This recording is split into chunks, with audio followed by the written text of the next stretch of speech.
What is going on, everybody? I go by the name of Curry, and I want to thank you guys for joining me here today on SneakerPhetish. If I showed you this shoe, the University Gold and Volt Air Jordan 1 that recently released, and I asked you to tell me whether or not this sneaker was real or fake, would you be able to tell me? Now, this sneaker was purchased directly from the Sneakers app. If you follow me on social media, you was able to see that I actually got the W on these. But a lot of people, they probably wouldn't be able to tell me whether or not this sneaker was real or fake. And that is because fake sneakers, counterfeit sneakers, are getting so good these days. It is pretty much impossible to be able to tell the difference, especially when it comes to sneakers that don't have a whole lot going on. And what I mean by a whole lot going on is it's pretty much the same kind of materials, it's the same silhouettes, it's nothing really new or different. Now, if I showed you a shoe like this, the new Bodega Nike Dunk High, you might be able to tell me with a little bit more confidence whether or not this sneaker was real or fake. And that's because a lot of times these special edition sneakers that use all this special edition material, these different kind of leathers and things like that, it's a lot more intricate. These are a lot harder to duplicate because a lot of the fake factories overseas aren't really used to making sneakers like this. But they've made a million black and white Air Jordan 1s with a little pop of color on them. I say all that because we're not necessarily talking about the sneakers, but we're talking about a huge landmark case that Nike and Converse just filed versus over 500 counterfeit sellers and companies and aliases and websites over in China. And if y'all know anything about me, I got the entire court filing. This is a big one. This case is worth over $6.8 billion, and I said billion. Now we'll get into the reason why the court filing is just so ridiculously long, but mainly it has to do with just how many people are being sued. So let me give you a brief synopsis, give you an overview of what exactly is going on here, what Nike wants, and what the real problem here is. Because I'll be honest with you guys, the real problem isn't even necessarily the filing. Let's get into it. So first things first, Nike over a 12-month period hired a private investigator, or more private investigators than one, I'm not really sure about that went on a variety of different websites, hundreds of different websites, and actually ordered counterfeit sneakers from everywhere from uashoe.com to GoGo Yeezy and all these other different places overseas. So the majority of the websites that they ordered from did actually end up sending them the shoes over. Now, a few of them didn't. They ended up never sending a shoe over, but the ones that did, 100% of the sneakers that they sent over were fakes, of course. Now, while Nike and their private investigators were not just ordering the shoes and legit checking them, they were also taking a close inventory of the means of communication that they were using with all of the sellers. So they were compiling a huge list, not only of domain names, web addresses, but WeChats, emails, Skype names, all these other types of ways of communication. They then broke down each set of these web addresses that seemed very similar, and they organized them into what they called networks, which is documented in Exhibit 1. Now, I'll just show you what these networks were kind of comprised of. It was a website, an email address, a social media address, and a name if they had one. Now, I will say that the majority of the name columns in these are completely blank. And the reason why they're completely blank is for obvious reasons. People don't want to know and reveal their identity online because they might get sued. So basically, the only means of communication that they have for the majority of these 42 networks was what they call John Doe names and ABC 123 addresses and things of that nature. They really didn't have any personally identifiable information outside of certain email addresses that can be deleted, social media accounts that can be deleted, and web addresses that can be deleted. Nevertheless, Nike decided to push forward with this huge case and compile all of these different networks and all of these different people, and they assigned a value that was about $2 million per infraction. Now, what are the infractions? Boy, am I glad you asked. The first cause of action, trademark infringement under what's known as the Lanham Act. Now, that's a sweeping law that basically speaks up for everybody that's accusing somebody else of trademark infringement of some kind. Now, the case, of course, goes into detail about how Nike owns all of the trademarks that were being used on the infringing products, the counterfeit goods, how they own the designs, they own the logos, they own the names, they own all this other type of stuff. We saw this in the Warren Lotus case. I'll put a link up here so you guys can check that out. We went into detail about how Nike owns basically everything in the world of Nike. Some people even have gone as far as to say that Warren Lotus had something to do with snitching and giving up some information to Nike to give them access into a lot of these counterfeit sneaker makers overseas. I don't want to be the one that said it, but it wouldn't surprise me. Second cause of action, trademark counterfeiting. Everybody knows what that is. It's a counterfeit of a trademark that's legally registered in the United States, and I believe it's also registered worldwide everywhere. So you can't legally counterfeit anybody's trademark, even if you're overseas. Third cause of action, false designation of origin. We talked about this again in the Warren Lotus case. A lot of people, they like to say that a sneaker was an authentic Nike product. A lot of these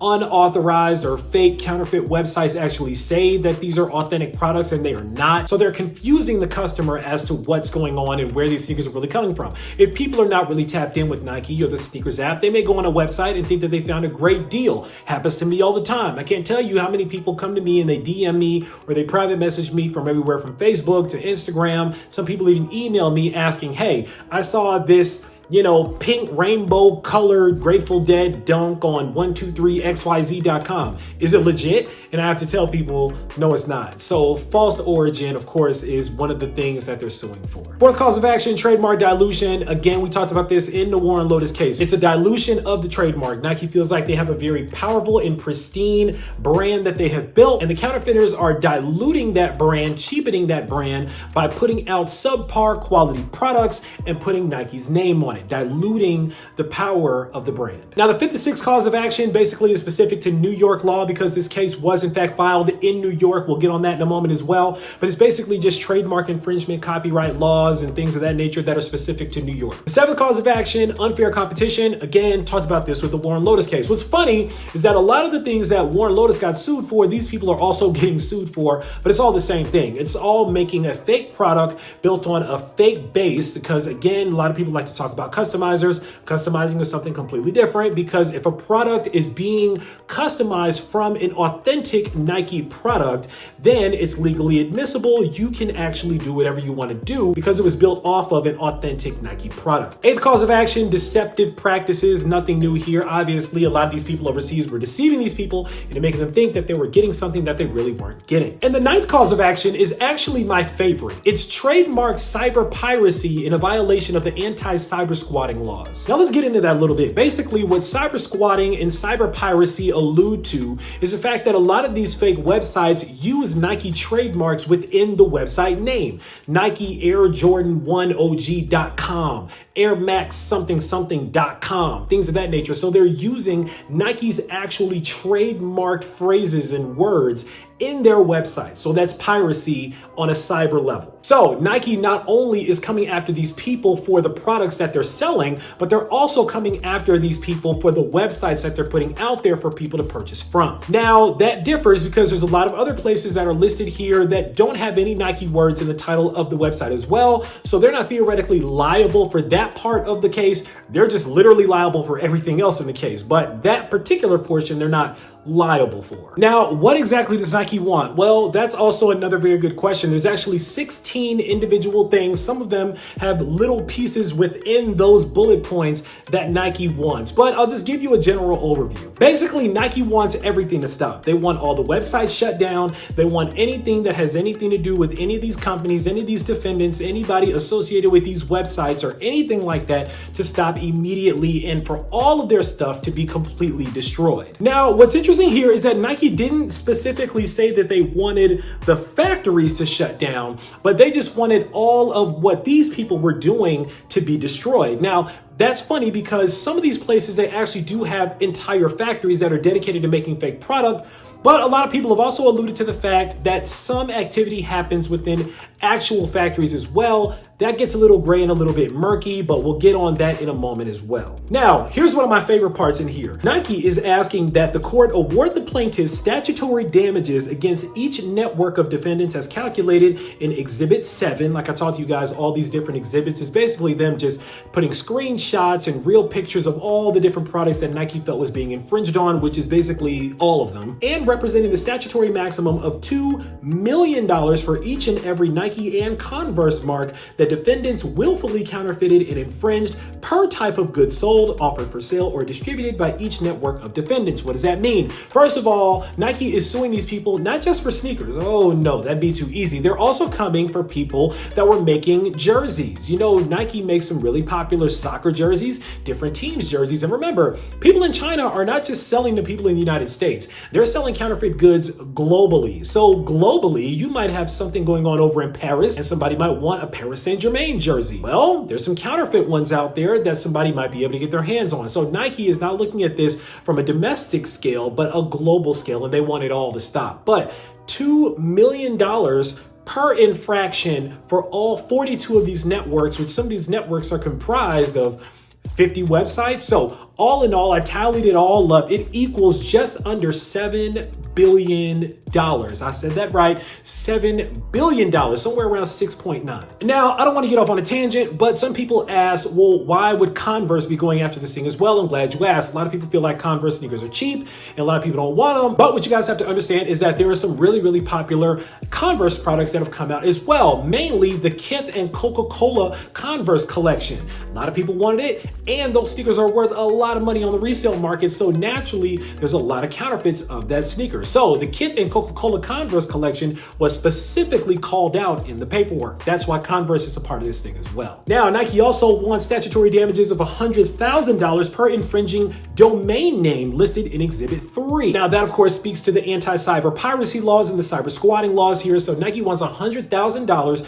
for each and every website that contains a Nike word in it. Air Max, Jordan, Air Jordan, whatever the case is, they want $100,000 for every infraction of a website that features their name. Nike, of course, wants all the social media accounts shut down, blah, blah, blah. Now, the last two things that Nike wants is what's gonna make this video a little bit different from any other video that you may have seen talking about this court case. Let me break this down. One thing that Nike said that they want is the defendant's assets be restrained and frozen pending the outcome of this action so that plaintiff's right to the equitable relief set forth in this complaint is not later rendered meaningless. What does that mean? Basically, Nike wants all assets, money, and anything else that any of these fake sellers, these counterfeit sellers, or anybody associated with them may have, especially as a result of selling this stuff. They want all of that to be frozen immediately and basically taken away from anybody that's been selling. Just like over in China, just like we boycott places here, the best place to hate people is in the pocket. Now that leads me to the next thing that Nike wants as well, and the last thing I'm going to say about the filing in and of itself. In accordance with Rule 65 of the Federal Rules of Court Procedure, United States Code, blah, blah, blah, and the court's inherent and equitable powers to issue remedies ancillary to its authority to provide final relief, all of defendant's assets be permanently restrained and frozen regardless of whether the assets are located in the United States or abroad, except that the defendants may transfer the funds on deposit to Gibson Dunn's client trust account. That's important. What this is saying is that they want the unencumbered, unrestricted right to be able to freeze money and take money from the banks, be they located in China, or there are certain banks that are primarily located in China, the main branches, but have branches in the United States, such as Bank of China. Nike, in this case, is actually asking for all assets, regardless of where they may be, to be frozen, restrained, and recovered by the courts. Let me tell you why that matters. A lot of people that I've seen talk about this case have talked about this like this is Nike's first time around the merry-go-round. This is not Nike's first time around the block on this one. If you guys remember, just a year or two ago, this exact same case was filed by Nike versus Wu. Now, that case looked eerily familiar to this case that we're talking about today. Now, Nike only sued for about $1.8 billion in that case a couple of years ago, but it was the same thing. Now, Nike only sued for about $1.8 billion. I believe the case was filed back in 2013, 2014. Don't quote me on that one, but it looked very, very similar. Networks of people, a lot of counterfeiters, a lot of people named in the case, and they ended up getting a default judgment because obviously nobody showed up to defend themselves in the case. Everybody's in China. I don't know who's going to fly over from China literally to just get all their stuff taken from them. Doesn't make a lot of sense, especially if a lot of people back in the day were the types of people that only had email addresses and they never really gave you their real name. There are a lot of sellers these days, and the way that these sellers get away with a lot of the things that they do is that they give you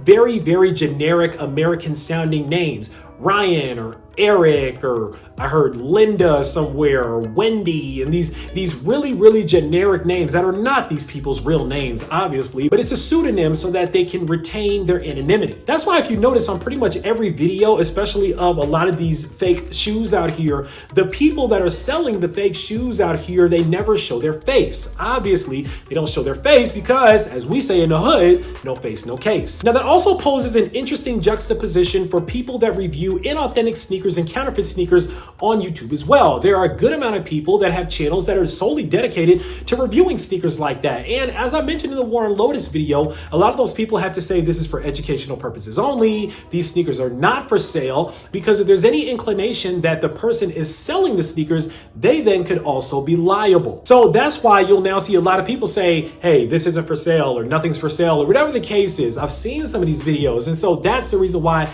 that's happening. They don't want to get in trouble, so it's a way to protect themselves legally. Getting back to the case now. So we've seen this a couple of years ago. Nike did the exact same thing. They got a default judgment for $1.8 billion from the court.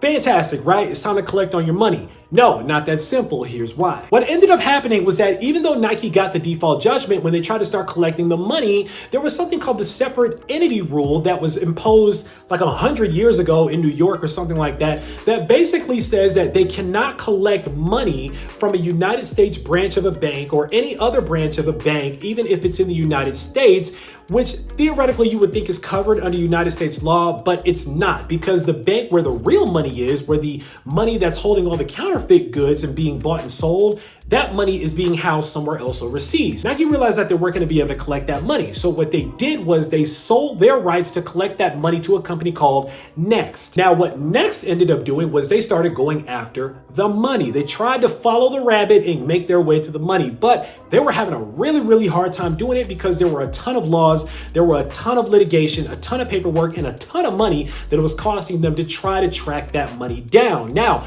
Next is still trying to get that money from that old case in 2021. As a matter of fact, articles came out as recently as October and November of 2020, still talking about that case. And now we have a new case that Nike is presenting, but that's the reason why Nike did it a little bit different. That's why Nike added that verbiage at the end there. They kind of snuck that into that big 300-400 page filing, because when they get the default judgment, and Nike will get the default judgment because nobody's going to show up again to try to defend themselves. So when that happens, Nike is also going to get a default judgment for that little right to be able to get that money that's tucked away at the back end of that filing. Now, please don't get it twisted. A lot of people feel like China does nothing about counterfeit sellers over there, and they don't really do anything to crack down on counterfeit goods over there. That's not the case. That does happen. And if you guys look up news over there in Asia, over there in China, it really does happen a lot of times. It's just pretty much impossible to try to actually find the people that are making these fake sneakers, because a lot of times there's so many layers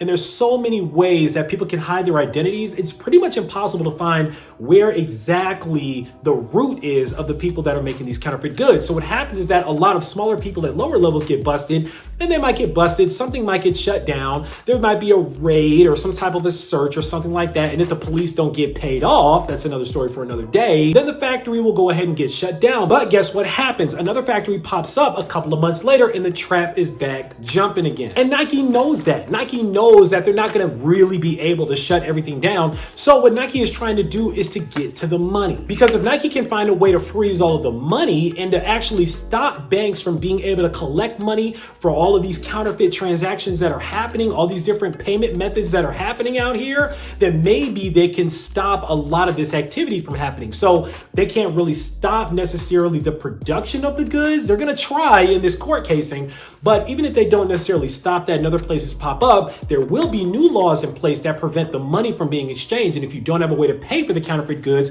obviously the companies overseas are going to stop making them. So that's how you make people stop making the counterfeit goods. You don't try to always shut down the factories. You try to stop the money. When you stop the money, the goods will stop being made. If you stop shopping at Walmart, Walmart is going to go out of business. Now, it's going to be a little bit difficult because, as you guys may or may not have seen in the news lately, the United States does not have the best relationship with China, and we have our current administration to thank for that. Basically, one of his parting gifts that we got from our president before he leaves office was a ban that was inflicted against China for everything, I believe, from tomatoes and some other goods that we get from China. Not only that, but if you guys may or may not know, there's actually a big treaty that we have with a lot of countries where basically it's an agreement that we have on paper that says that we will still acknowledge whatever decisions we make here in the country or that they make in their country, and we'll still acknowledge it. Guess who we don't have that agreement with?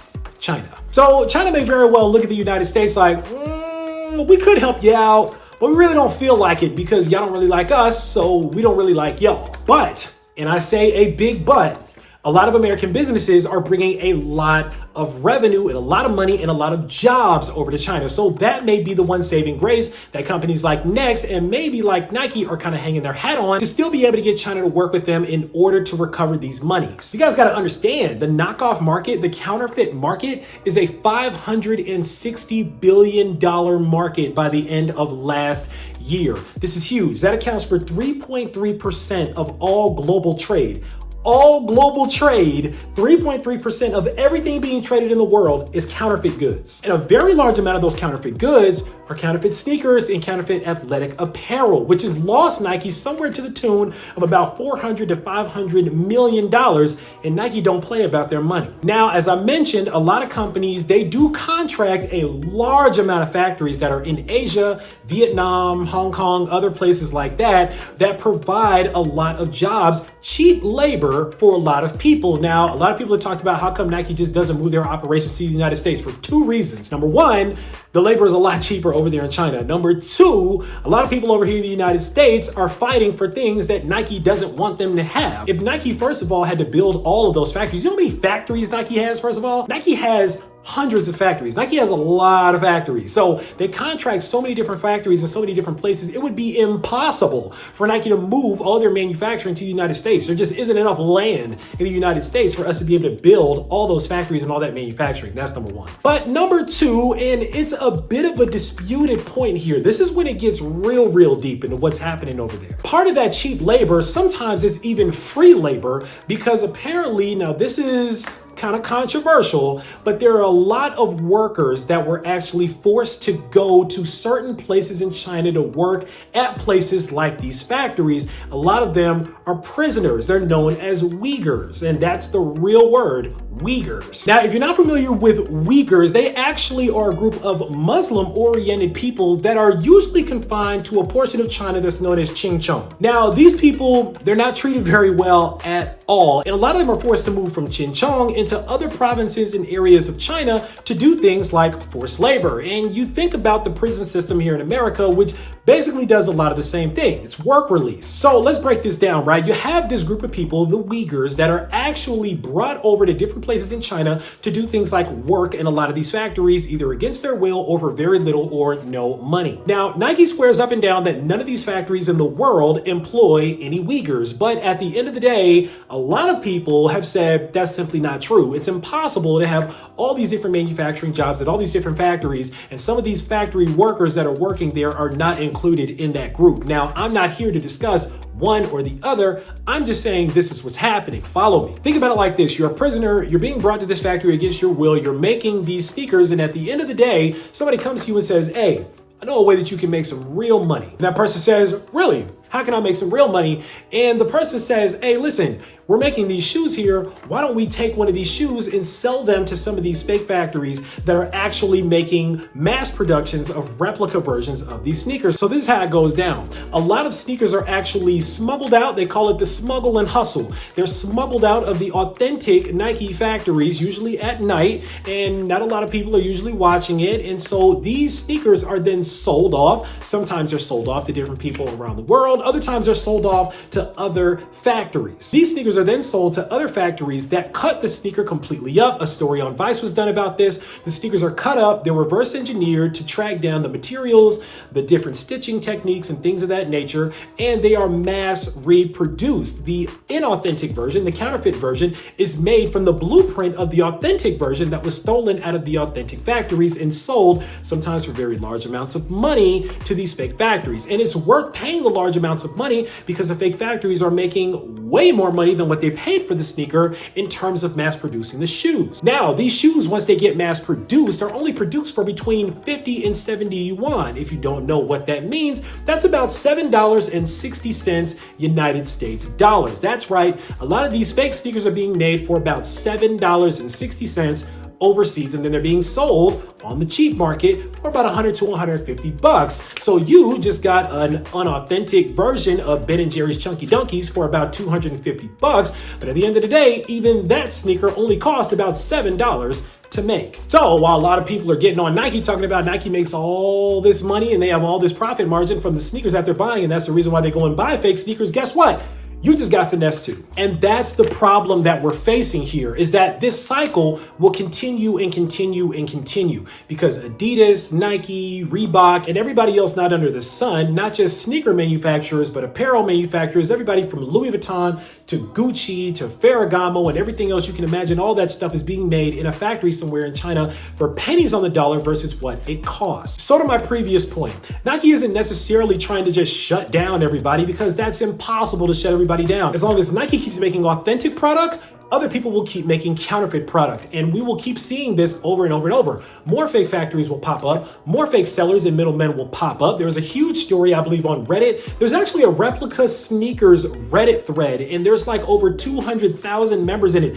I didn't even realize that the thing existed until I actually started digging into this, and I came across this Reddit group. I didn't realize how big it is, but this thing is massive, and there's a ton of people out here buying replica sneakers and selling them to people like you guys. And that's why I totally understand for a lot of you guys that are buying sneakers out here, you're not comfortable buying sneakers from a lot of private sellers because who is to say that they might be a really, really good fake? I mean, listen, even in the Nike filing, one of the things that Nike actually mentioned when they legit checked these sneakers is that they said on a superficial level or on a surface level, some of the sneakers looked, and I quote, identical to authentic Nike product. You could not tell the difference. Even Nike couldn't tell the difference between a fake sneaker and their own shoe. It wasn't until they really dug into the certain stitching techniques and certain tooling that Nike has beneath the surface where they could really tell, and a lot of times it's a pretty glaring difference, that the sneaker was actually a fake. A lot of times the materials look similar, they feel similar, but they're of inferior quality. So to a lot of you guys' point that you really can't tell the difference, you're right. Nike even put it in their court case that in some instances, they really couldn't tell the difference on the surface. So I say all that to say this. The point of this case is not necessarily to shut down counterfeit activity, because counterfeit activity is going to happen. The point of this case is to make precedent for a new way to be able to seize and freeze assets and money that's being transferred between the United States and China for the purchase and sale of counterfeit goods. And if Nike pulls this off, it's going to be huge for the world of retail, fashion, and any consumer good pretty much that deals with trademark infringement. Because at the end of the day, you can always sue for trademark infringement and win your case, but collecting your money is a different story. I'll be following this to see what ends up happening, but like I mentioned, guys, we've seen this before, but it seems like Nike has beefed it up a little bit. They've more than quadrupled the amount of money that they're suing for, and they've added new verbiage in here that, again, when they get their default judgment, could actually help them set a new precedent for how to collect money and how to go about people that are making these counterfeit goods overseas. All right, guys, listen, that is pretty much all that I got for all of this. Hopefully you guys got some knowledge. Hopefully you guys enjoyed kind of listening to this. Dialogue with me down in the comments. Let me know. You don't have to let me know if you're a purchaser of UA sneakers or fake sneakers or counterfeit sneakers. You don't have to let me know that. But what I do want to know is what you guys think about this. Do you think Nike's going to be able to pull this off? What do you think about the current situation with those workers that I mentioned? Do you feel like those workers are justified for getting their money for counterfeit goods over there if they're being forced to work in these factories? Possibly, I don't want to quote anything or be misquoted, but possibly happening. What do you think about all of this? Sound off down below. Let me know. Oh, of course, right down in the comments, make sure that you click on that subscribe button so we can welcome you into the Sneaker Fetish family to make sure you don't miss out on any more heat that comes through like these or any more info that comes through like this, because I guarantee you, I got a lot of both on the way. As always, I want to thank you guys for joining me here today on Sneaker Fetish, taking a look at these with me for a minute, dialoguing with me about the case for a minute. I go by the name of Kari. This is the Air Jordan 1 Volt and University Gold. This is the Nike and Bodega Dunk High. And until next time, I'm out.